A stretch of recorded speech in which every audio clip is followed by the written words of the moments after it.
¿Qué tal? ¿Cómo están? Como todas las semanas aquí en Dame el Poder, hoy dos invitados de lujo, Jorge Giacobbe, analista político, y Jorge Osona, profesor de Historia Económica, historiador de la UBA.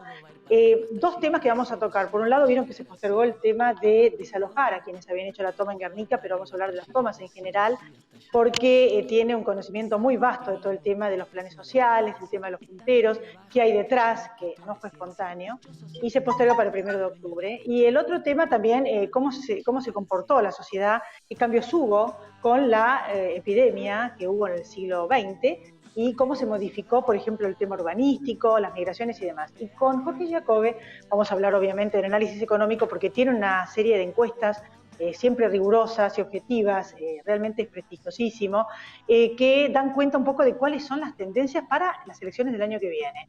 Como así también el análisis de lo que estamos viviendo, que brevemente les quiero decir al principio del programa, habiendo reestructurado gran parte, casi todos los bonos por la deuda argentina, algo insólito, en vez de mejorar la calificación, empeora. Sube el riesgo país, esto en cuanto a la macroeconomía, el precio de los bonos se deprecia, que fueron emitidos, y el tema de internamente, mientras tanto, las medidas que se están tomando creo que ahondan la grieta. No solamente me preocupa por el tema de que se puede generar un descontrol social.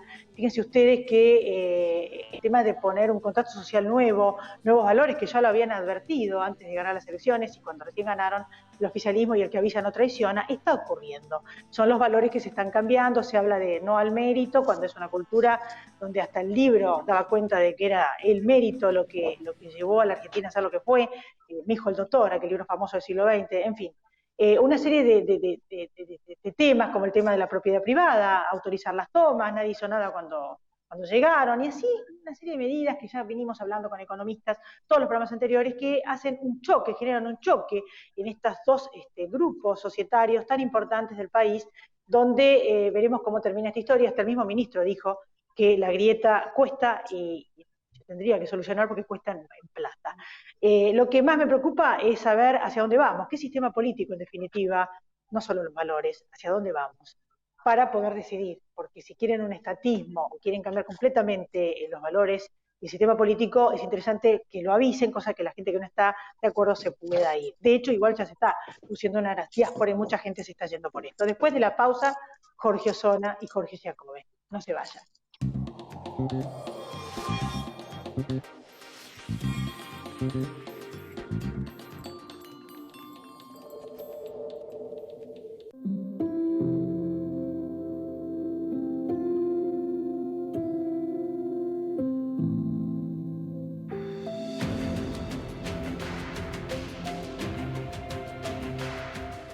El Plan Detectar está llegando a cada barrio de la ciudad. Estamos haciendo una búsqueda activa de nuevos casos para identificarlos y resguardarlos. Así, estamos anticipándonos y cortando la cadena de contagio. Cuidarte es cuidarnos. Buenos Aires, Ciudad.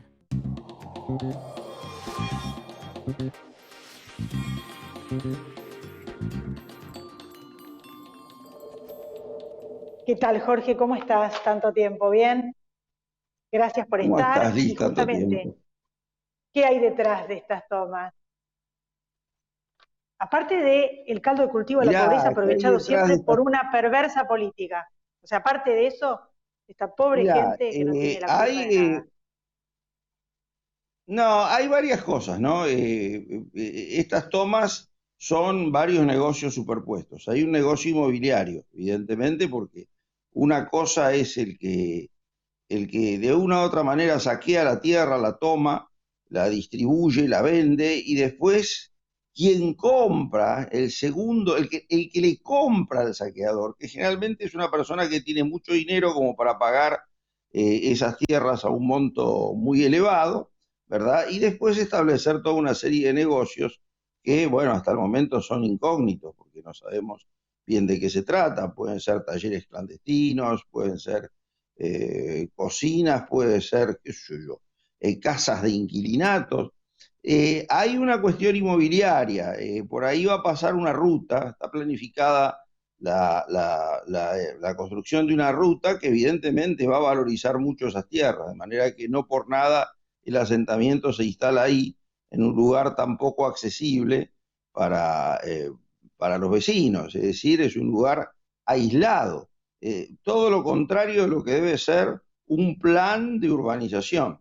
De modo que, ya te digo, y después están las organizaciones políticas que avalan, algunas como mascarón de prueba de otros intereses más políticos más poderosos que están detrás, ¿verdad? Y bueno, y bandas que son bandas profesionales en estas cosas, muchas veces bandas polirrubro que se dedican a muchas cosas, entre otras a, bueno, tomar tierras, revenderlas y hacer su negocio. Después están los grandes brokers que les compran a estas bandas, y después, por último, tenés los vecinos, pero en una tercera etapa que va a ocurrir dentro de muchos meses y donde muchos pueden ser inquilinos, de modo que, a ver, es todo lo contrario a lo que requiere una urbanización planificada, una urbanización vinculada con la idea de razón, que es lo que se ha perdido en la Argentina. Y en la Argentina eso se ha perdido porque hemos perdido, ¿verdad?, el sentido de la ley, ¿no?, de la razón. Entonces, bueno, finalmente se impone el hecho consumado, la fuerza, ¿verdad?, en desmedro de la negociación, en desmedro de un plan, en desmedro de una concertación entre sectores como para efectivamente, bueno, resolver el problema habitacional mediante una expropiación razonable, y bueno, así vamos. Y seguimos extendiendo, dicho sea de paso, el Gran Buenos Aires, que sé yo hasta dónde. Este Gran Buenos Aires, que es un Gran Buenos Aires improductivo. Profesor de Historia Económica, y sos quien me puede contestar y sintetizar. ¿Por qué se repite todo el tiempo la historia? Ahora, de nuevo, escuchamos siempre las mismas palabras, cepo, ni que hablar en lo político, ¿no?, que seguimos hablando de reforma judicial, antes era democratización de la justicia, siempre el valor de la moneda nulo, los papeles de Monopoly, van a financiar el 2021 con emisión, el 60% de los gastos, no bajan los gastos. Los políticos no tienen la menor intención, que se lo voy a hablar con Jorge Jacobi, de bajarse los sueldos, como en Italia, bajaron la cantidad de diputados y senadores, en fin, y hasta en Uruguay. Pero, ¿cómo me podés sintetizar por qué volvemos a estar siempre en lo mismo? Mirá, yo creo que porque la Argentina no tiene un proyecto de país, la Argentina no tiene una idea de país a futuro. Consiguientemente, sus clases dirigentes se comportan como una casta, se comportan como un sector cerrado que confunde país con clases, o una clase política, y desgraciadamente viven en una especie de burbuja, en una especie de reality show, ¿no?, donde sus intereses, ¿verdad?, son más importantes que la sociedad, que los de la sociedad a la que dicen representar. De manera que están discutiendo cosas que no tienen nada que ver con las necesidades reales de la gente, que hoy son, ¿verdad?, imperiosas por varias razones. En primer lugar, por una recesión que ya lleva 10 años. Un país que está detenido hace 10 años, uno de los pocos países del mundo que tiene el mismo Producto Bruto Interno que hace 20 años. Un país estancado naturalmente no es un fenómeno neutral, es un fenómeno que produce pobreza. Y la pobreza se expresa, entre otras cosas, a través de estos fenómenos como las tomas territoriales, que por otra parte son además un gran negocio electoral, porque ahí donde se instalan 2.500 familias, te imaginas que tenés un electorado cautivo, por lo menos en las próximas instancias electorales, que te definen situaciones políticas. Y ahí está el problema de los conflictos entre las distintas. Sí. Ahora están ahuyentando las inversiones también con esto del impuesto a los ricos, subir nada más que los impuestos, nadie escucha de bajar el gasto, y toda esta incertidumbre que no genera inversión. Justamente, la mayor parte, que los jóvenes no saben, la mayor parte de los años de la gobernó el peronismo, que es el partido que está en este momento en el poder, lo mismo que la provincia de Buenos Aires. ¿Cuántos de ellos?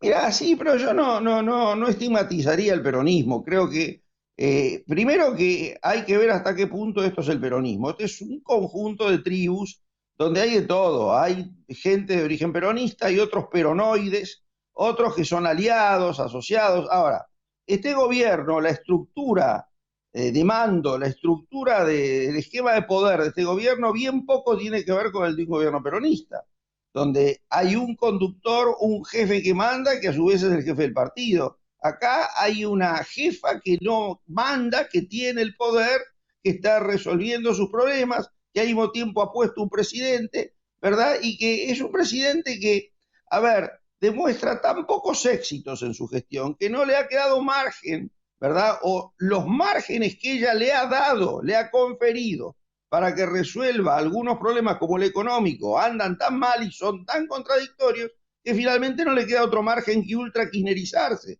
Ahora, eso lo pone en una contradicción tan abierta respecto de su discurso durante los últimos años que va minando su legitimidad, que va minando su credibilidad ante la sociedad, ¿no? Viste que se está yendo mucha gente, hubo varios momentos que se fue la gente, y ahora de nuevo hay como una diáspora por toda esta situación. ¿Qué pasó en la otra pandemia, en la otra epidemia en realidad del siglo pasado? Que el otro día me comentaste algo. ¿Qué hace la gente? ¿Se trasladó? Me acuerdo que en aquella época a la zona norte. ¿Y ahora qué puede llegar a pasar según tu mirada? No, mira, esta pandemia tiene características distintas a las del siglo XIX o las del siglo XX. No va a haber traslados masivos de gente a raíz de la pandemia. Lo que sí es cierto que la administración de la pandemia, lo que se llama la cuarentena, desde mi punto de vista ha sido una catástrofe, ha sido, ¿verdad?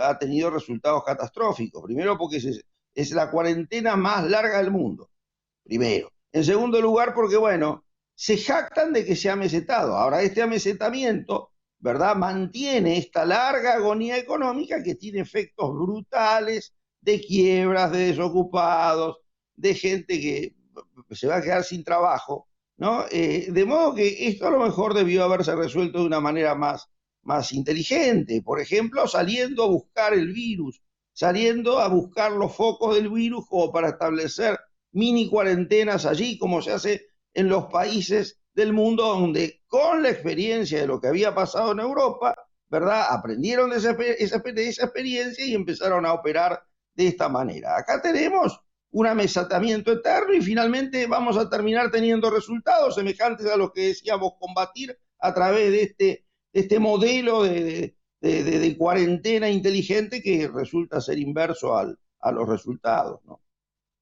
La economía cayó 19,1% en el semestre con respecto al año anterior, un 22% la caída del consumo realmente es catastrófico.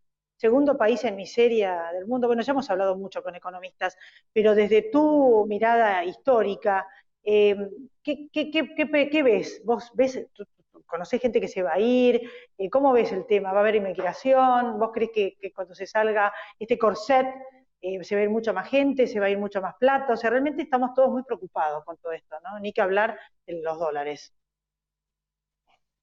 Mira, la descapitalización es un hecho, porque la inestabilidad, la falta de credibilidad, la presión fiscal, es decir, desde mi punto de vista en el orden económico se está haciendo respecto de los que verdaderamente podían levantar rápidamente la economía, todo lo contrario a lo que hay que hacer. Se los asusa, se los amenaza con impuestos, bueno, y el resultado está a la vista, un montón de empresas que se van. Las consecuencias sociales van a ser dramáticas y nefastas. De manera que una vez más estamos ante el fenómeno del reality show. Gente que no sabe dónde está parada y hace cualquier cosa o hace todo lo contrario de lo que hay que hacer en circunstancias como esta. En lo referente a las clases medias, bueno, uno observa que muchos chicos jóvenes muy calificados, ¿verdad?, se van del país, se van en fila india del país. Y eso es capital humano que se pierde y que se pierde para siempre. Estamos perdiendo a nuestros mejores jóvenes, desgraciadamente, producto de todas estas políticas erráticas y este espectáculo por momentos obscenos, ¿no?, que ofrece la política argentina. Y en cuanto a lo que va a ocurrir en la economía, bueno, es un misterio, pero podemos llegar a estar ante un escenario, ¿verdad?, sin precedentes, o en todo caso, un poco peor a la crisis de 1930 o a la de 2001, que fueron las dos crisis más importantes que tuvo el país moderno, ¿no? La del 90, la de 1930 y el 2001. Lo que pasa que en condiciones mundiales nuevas, en condiciones tecnológicas nuevas, cosa que, bueno, agrava aún más la situación y genera más incertidumbre. De modo que el panorama es este. Bueno, será cuestión de que nuestros dirigentes algún día, bueno, se pongan los pantalones, se ajusten el cinturón y empiecen a gobernar. Y empiecen a gobernar respecto de la sociedad a la que deben representar, porque para eso se los votó. Gracias, Jorge. Realmente un lujo siempre escucharte. Para mí, también mi familia, todos te admiramos y te volvemos a llamar en otro momento cuando puedas. Gracias. Cuando quieras. Muchas gracias. Después de la pausa vamos a escuchar a Jorge Giacobbe, analista político. No se vaya, ya volvemos.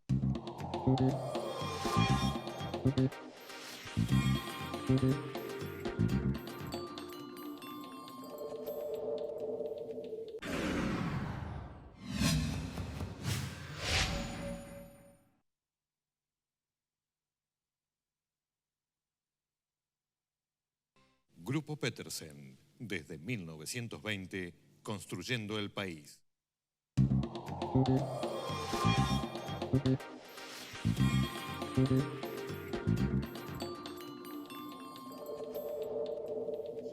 Aquí estamos con Jorge Giacobbe, un lujo, gracias por venir. ¿Cómo estás, Jorge? Por estar ahí, en definitiva, con este método.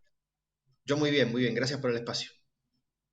Me encantó, me pareció muy interesante uno de los últimos informes que me llegó y quería consultarte, ¿no? Sobre las tendencias hacia, la vamos a ver en pantalla, las elecciones del 2021, creo que es lo primero que está surgiendo, que es tu estudio y tu investigación. ¿Me lo podés explicar? Sí, ese gráfico de evolución marca cómo se descompone el clima social en Argentina, te diría aceleradamente, y cómo empieza a haber una opinión pública ya que en su fastidio, en su enojo, se empieza a constituir como público opositor. Es lo que ha sucedido en muchas elecciones. Primero se constituye el mercado opositor y después la política pone un producto en la góndola para esa necesidad. Pero primero se construye el cliente. Esto es bien interesante. Como vemos ahí en el gráfico, la línea roja, que hoy está en 53,7, 54 puntos, es la cantidad de gente que quiere que el gobierno pierda las elecciones. Que pierda las elecciones. Y la línea verde, 33%, a veces es 35%, pero está más o menos en ese guarismo, es la cantidad de gente que quiere que el gobierno gane las elecciones. Entonces, y en términos genéricos, Elizabeth, es decir, sin hablar todavía de candidaturas. Estamos hablando de gente que no importa el candidato, quiere defender al gobierno.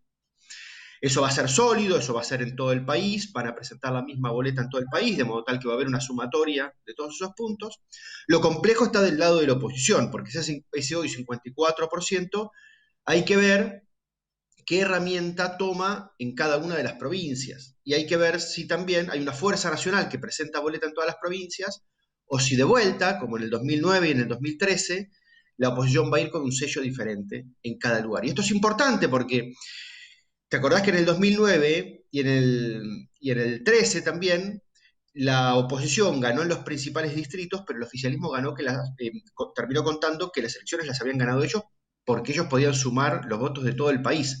En cambio, la oposición había ganado con un sello, el PRO en la ciudad de Buenos Aires, de Narváez, por ejemplo, o Massa en la provincia de Buenos Aires, en Santa Fe el socialismo, en Mendoza el radicalismo, en Córdoba el peronismo local, el MPN en Neuquén. Entonces, como todos eran partidos diferentes, de alguna manera no se podían sumar. Y había dos lecturas. ¿Quién ganó las elecciones? Bueno, hoy por hoy es probable que se configure una situación igual, en tanto y en cuanto Juntos por el Cambio no presente boleta en todos los lugares. Si la presenta, entonces se va a astillar menos, se va a atomizar menos la cuestión, y entonces vamos a tener de vuelta esa opinión pública buscando una herramienta para matar, buscando una herramienta para pasarle una factura al poder. Viste que todo lo que estamos viviendo siempre me llama la atención y quizás vos me podés explicar que estudiaste psicología de esto en tu posgrado. ¿Por qué siempre sentimos como que hay un clima de que se sube la apuesta, de crisis? Todos los días con una noticia que genera rispideces. Y aparte se percibe un avance del Ejecutivo sobre tanto el Poder Legislativo como el Poder Judicial, que en definitiva es lo que está en telejuicio en estos días también. Y esta contradicción de valores, o sea, no, ahora no, mérito no, y todo lo que veníamos viviendo, ¿viste? Ahora pueden tomar tierra, como que se pone en duda la propiedad privada, cuando vieron que las encuestas les dio mal, dijeron, no, entonces vamos a desalojar, pero en realidad los dejaron instalarse, nadie desaloja nada, esto es como un viva la pepa, por un lado, Mirá, y por otro lado como poner otros valores y hacer un choque en la sociedad y todo el tiempo subir la apuesta. ¿Qué es lo que está pasando? ¿Qué es lo que quieren? mira, ¿El caos? es interesante la pregunta porque yo creo que en el fondo los argentinos no tenemos tanto un problema político ni un problema ideológico, sino que tenemos problemas de índole psicológicos. Somos todavía muy infantiles. sobre todo a la hora de elegir a nuestra dirigencia. Necesitamos enamorarnos, necesitamos odiarlos. Entonces, cuando nos enamoramos, le asignamos a los presidentes capacidades que son sobrenaturales. Viene un tipo, una mina, y se sienta y nos soluciona todos los problemas como si fuera Papá Noel. Y entonces eso después no funciona, nos descorazonamos, nos enojamos, los odiamos porque nos rompieron el corazón y volvemos siempre a esa misma mecánica, digamos, la rotonda esa de la cual hablabas con Jorge antes. Eso es una característica de los argentinos. Alfonsín decía algo muy interesante en los 80, decía, recuperamos la democracia, pero todavía nos falta ser democráticos. Es decir, nos falta todavía acostumbrarnos a cómo se utiliza este juguete, por más que vayamos y votemos. Y también me parece que hay que entender que en términos psicológicos los seres humanos se mueven del lugar donde están cuando están incómodos, no más. ¿Ok? Si no se quedan en su espacio de confort. ¿Qué es lo que nos incomoda a los argentinos? Nos incomodan los problemas económicos. Y cuando estamos viviendo un mal momento económico, sumado ahora también a una falta de expectativas económicas, porque nos damos cuenta de que esto no se va a solucionar ni en el corto ni en el mediano plazo, entonces nos empezamos a angustiar. Cuando nos empezamos a angustiar, esa angustia hace síntoma por muchos lugares diferentes. Hace síntoma por la corrupción, nos molesta la corrupción, hace síntoma por lo institucional, nos molesta que avasallen las instituciones de la democracia, bla, bla, pero en realidad lo que nos molesta es la economía. También podemos decir, como bien señalaba Jorge, que nos molesta la incoherencia del presidente, lo que dice ahora respecto de lo que decía hace unos meses, pero me parece que lo que explica todo es la incomodidad económica. Si Argentina hoy estuviera en un momento con la soja 600, creciendo en términos económicos, creando empleo y desarrollándose, a nadie le importaría la incoherencia del presidente, ni que avasallen las instituciones, ni la reforma judicial, ni nada. Que siga y chau. ¿Cómo ves, el tema este del gobierno sin plata? Esta es la primera vez, debe ser que no tienen la suerte, aunque ahora está subiendo la soja a 400, pero populismo sin plata. Mira, sin plata no se puede hacer ni populismo ni cualquier otra cosa, siempre es la administración de la miseria. Los argentinos estamos enfrascados en una discusión de cómo hacemos para distribuir algo que en realidad no tenemos. Es una falsa discusión la de la redistribución. Discutimos cómo nos organizamos para ser cada día más pobres. Y nadie tiene un proyecto de futuro, ni los unos ni los otros, ni nadie tiene un proyecto de futuro. Nadie le dice a los argentinos qué es lo que tenemos que producir los próximos 30 años para salir adelante. Hay sectores productivos que están hablando de la vaca muerta, de la vaca viva, que están hablando de la pampa azul, que están hablando de desarrollar inteligencia, de desarrollar software y demás, pero la política no puede absorber esos discursos porque están enfrascados más en el pasado que en el futuro, están más preocupados por las próximas elecciones que por las próximas generaciones. Y eso es típico de los depresivos, ¿sabes? De los seres humanos, en términos individuales depresivos, y de los grupos también. Cuando una persona habla absolutamente del pasado, eso es depresión. Cuando habla absolutamente de futuro, eso es manía. Y los argentinos tendemos siempre a partir nuestras discusiones desde que Colón salió del puerto de Frutos, digamos. Y siempre estamos tratando de buscar cuáles son los culpables hacia atrás. Hoy el kirchnerismo en particular no tiene un plan, tiene un deseo, que es lo que ellos creen que es un plan. Yo tengo ganas de crear empleo, yo tengo ganas de que todos vivamos mejor. Eso no es un plan, eso es un deseo. Y entonces tienen un deseo y tienen los culpables, un discurso respecto de quiénes son los culpables de esta situación actual, pero no tienen un plan. Vos me dijiste que vos pensás que capaz que no quieren ganar las elecciones presidenciales, quizás, de nuevo el kirchnerismo. Claro, y es bastante probable, porque si vos te pones a pensar qué es lo que le toca al próximo presidente, es un desastre. Y ya no quisieron ganar las elecciones donde perdió Scioli, porque sabían que le dejaban una bomba que no puesta. pueden perder el poder, porque si pierden el poder, por eso se están apurando a hacer todo esto. Perder el poder significa muchas cosas, que las causas de corrupción vuelvan a donde estaban antes, por ejemplo. Otras cosas. Bueno, pero las elecciones y el poder no siempre son exactamente lo mismo. Nosotros sabíamos antes de las elecciones, de ahora, digamos, del 15, de las últimas elecciones presidenciales, que Cristina no quería gobernar, pero tampoco quería ir presa.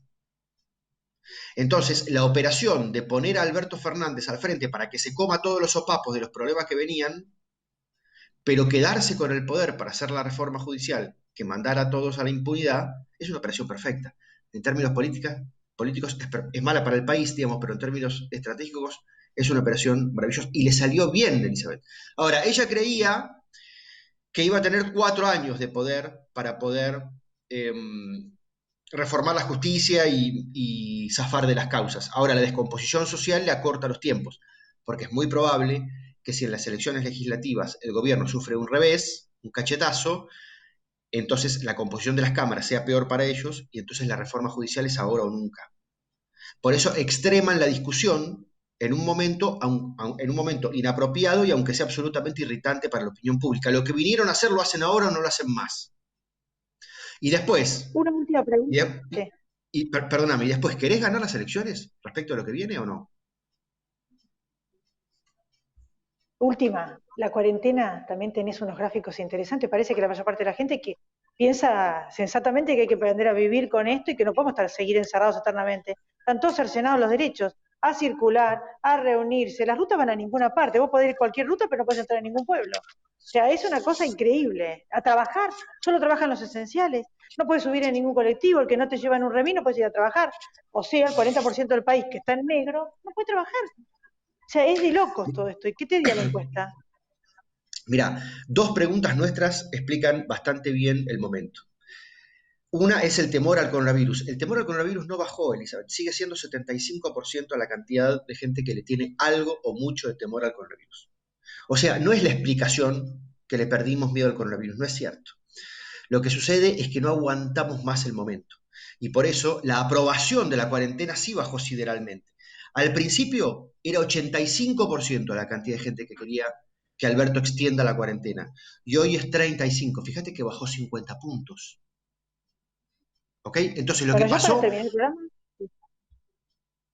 que se disoció lo racional de lo emocional. Se disoció lo racional de lo emocional, Isabel. En términos racionales, los argentinos no es que somos estúpidos o malos o perversos. Entendemos que la cuarentena es la única herramienta que conocemos en contra del coronavirus, en términos racionales, pero en términos emocionales no aguantamos más, porque el esfuerzo ya se puso muy arduo, muy pesado y muy largo.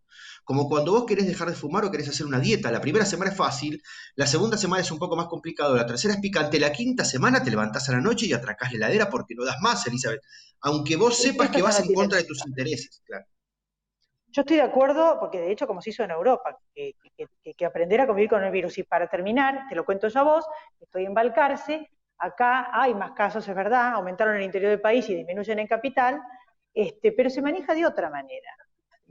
Por ahí restringieron los horarios, sales hasta las 6 de la tarde, claro, pero los negocios siguen abiertos. O sea, buscaron inteligentemente, que es lo que creo que estoy viviendo, cómo llevar esta situación. Tampoco es que hay demasiados, ¿no? Hay un poco más de casos. Así que bueno, Jorge, yo realmente te agradezco mucho, es súper interesante y antes de fin de año me gustaría volver a hablar con vos en algún momento, ya más cerca de las elecciones 2021. Dale, con todo gusto, te mando un beso. Un beso. Gracias a todos ustedes también por haber estado ahí. Chau, traten de pasarla bien.